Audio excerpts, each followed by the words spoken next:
Deputado, nós acompanhamos ontem à noite, eu não sei nem como definir tudo aquilo que aconteceu, eu lhe confesso. E nós acompanhamos. Oi. Não tem definição aquilo, não. E nós acompanhamos as suas manifestações também, os seus vídeos, e eu queria começar especificamente lhe ouvindo sobre a questão da deputada Júlia Zanatta, de ter levado o bebê dela para lá, levou com consciência. Hoje ela está querendo desconstruir tudo isso, dizendo que ninguém estava preocupado com o bebê dela e tudo mais. Só que foi um absurdo utilizar uma criança como um escudo humano dentro de um local que estava muito tenso, e ela ainda pediu para que levassem ela para lá. Existem os vídeos dela na rede social e tudo mais. Quais são as medidas que foram tomadas e como é que está o encaminhamento disso, deputado? Primeiro é preciso a gente lembrar que o ECA, o Estatuto da Criança e do Adolescente, ele é de 1990, fez agora em junho 35 anos. Também nunca é demais lembrar que a Constituição Cidadã de 1988 diz que criança tem que ser prioridade absoluta. Quando nós temos no Congresso Nacional aquela manifestação da extrema-direita, a extrema-direita que ocupa a mesa diretora da Câmara de forma truculenta, colocando esparadrapos na boca, como que dissesse assim, nós não queremos falar. Na verdade, Viara, não é que eles não queriam falar, eles não permitiram que nós falássemos, não permitiram que nós desenvolvêssemos o nosso trabalho. E aí, quando acontece que ontem a situação começa a ficar tensa, o deputado presidente da Casa, Hugo Mota, diz que vai chegar e vai desocupar, e aí a gente percebe que tem uma criança no braço de uma mãe, que é o lugar melhor para uma criança estar, é no braço de uma mãe. E, portanto, o respeito absoluto à maternidade, o respeito absoluto à infância, foi que me levou, como presidente da Comissão de Direitos Humanos, dizer não é cabível que essa criança esteja exposta à possibilidade de uma violência. O ofício que fiz ao Conselho Tutelar, ele não diz em momento nenhum que eu estou dizendo que a criança está sendo violentada. Eu estou dizendo que ela está numa cena que existe uma possibilidade real de haver alguma violência e, portanto, aquela criança está em perigo, aquela criança não está protegida. Na verdade, assim, quando a gente faz esse movimento, todo o movimento que a gente fez esses dias, eu quero dizer isso aqui em alto e bom som, é pela democracia, para defender a democracia. Agora, esse movimento específico que fiz como presidente da Comissão de Direitos Humanos, oficiando o Conselho Tutelar a tomar as providências cabíveis, eu não estava fazendo em defesa da democracia especificamente, também estava em lato sensu, mas estava fazendo em defesa daquilo que preconiza o ECA e daquilo que preconiza a Constituição Cidadã de 88, quando diz que a criança tem que ser protegida. E eu quero aqui lembrar um ditado indiano.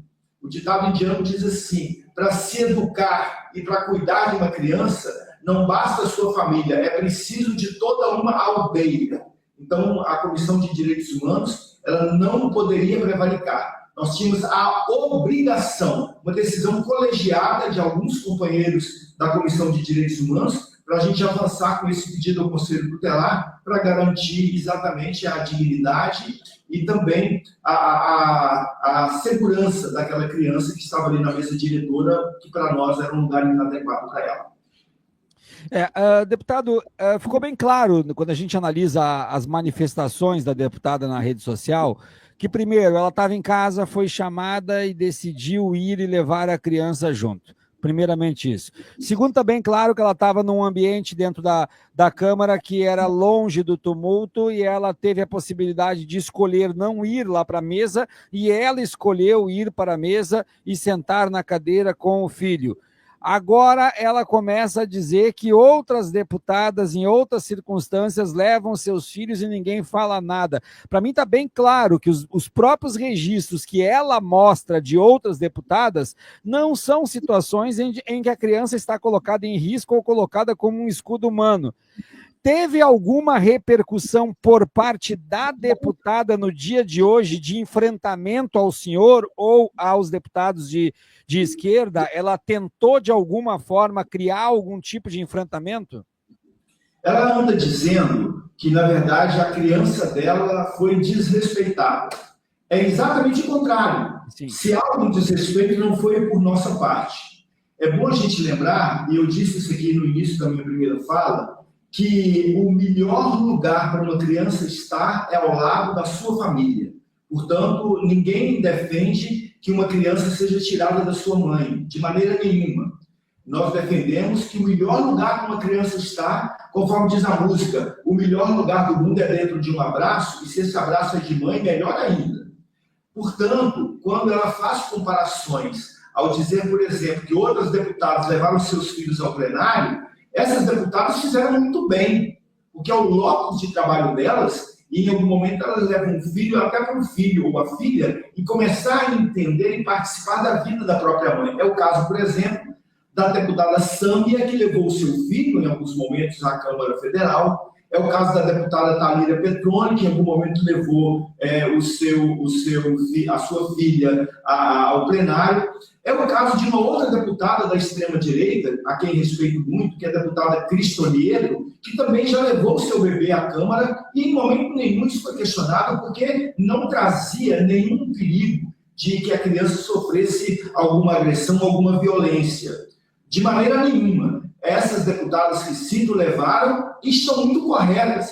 A própria deputada Júlia Zanata levar o seu bebê ao plenário da Câmara dos Deputados, não há problema nenhum em relação a isso. O problema é única e exclusivamente levar o seu bebê para a mesa diretora, sabendo que ali haveria um tumulto. É bom a gente lembrar, por exemplo, que teve uma hora lá, não sei se, porque todo mundo está acompanhando isso, teve uma hora lá que teve um empurra-empurra e o deputado Nicolas Ferreira caiu. Inclusive está acusando a deputada Camila Jara, que é uma deputada valente, potente, grande na articulação, mas franzina, né? Um corpinho miúdo. Ele está acusando a deputada de tê-lo empurrado. Então, aquele momento ali era um momento muito tenso. Então, é preciso deixar muito claro, viu, professor? Nós temos muita consciência. O ECA e a Constituição são os nossos marcos. E a gente diz o tempo todo, o melhor lugar do mundo é dentro de um abraço. E melhor se esse abraço for da mãe. O que a gente não pode é submeter os nossos filhos a situações que possam trazer para ele as vulnerabilidades com as quais eles não estão preparados para enfrentar. E quero lembrar uma outra coisa, muito rapidamente.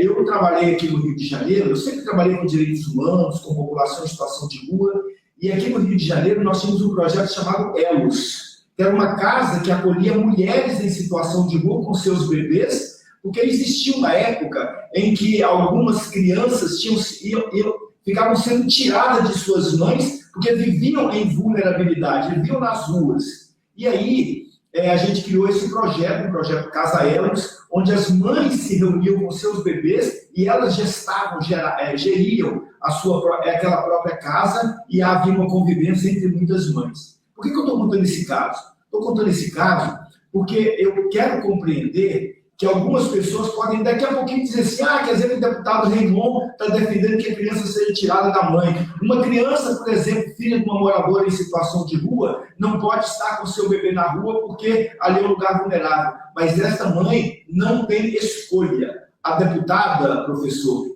tinha escolha. Podia ter deixado o filho em casa, podia ter deixado a filha no próprio gabinete, podia ter colocado na sala contígua ao plenário, podia ter deixado na Secretaria de Mulheres e ir lá na hora de amamentar. Então, tinha todas as condições. E é por isso que a gente ajuda dessa forma. E eu estou com a minha consciência tranquila, embora os ataques de haters estejam sendo muito fortes nas redes sociais, a minha pessoa e ao nosso mandato, mas a gente resiste porque cumprimento do nosso dever não é nada mais do que nossa obrigação.